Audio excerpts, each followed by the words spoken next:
Okay, so American football is known to be one of the most popular sports in America and globally. Nearly 100 million people tuned in to watch last year's Super Bowl.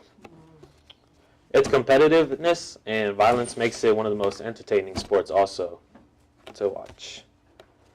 But there is something silently killing every football athlete at the college level, high school, and in the professional. And that silent killer is CTE.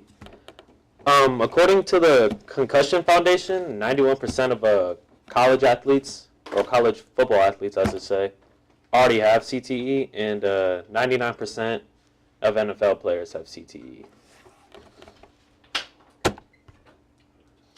Okay, so what is CTE and how does one get CTE? CTE is the progressive degenerative disease of the brain found in people with a history of repeated blows to the head and just brain trauma.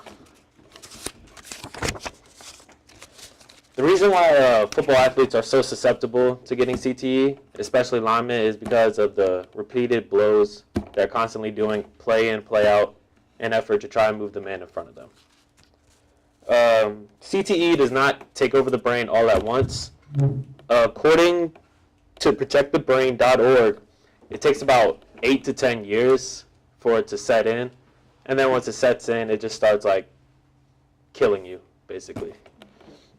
Many former NFL players try to speak out about it and how much it affects their life with what they can't do and with the little things they can do.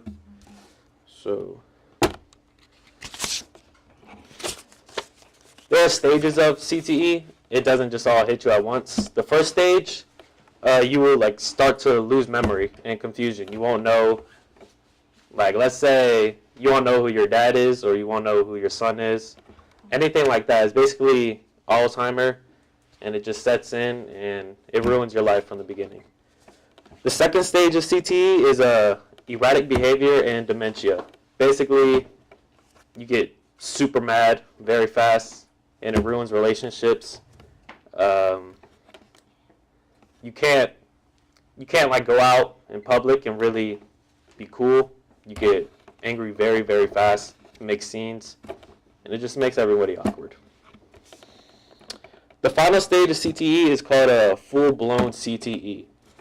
It contains symptoms of paranoia, depression, suicidal thoughts, language confusion, and it's just hard to function. Basically, full-blown CTE is guaranteed death. Many of the NFL players that have died from CTE all have full-blown CTE. It starts with the paranoia and depression. When that comes together, it just makes you think everybody's against you and that you are alone and nobody understands you. And then with that follows with the suicidal thoughts. And that's what basically kills all the people with CTE. The most recent player who had CTE was Aaron Hernandez. He had it very, very bad. He had full-blown CTE. And they found him, he hung himself in his jail cell after he was convicted of, I think, 2 murder counts. So, as of now, there's no cure for CTE.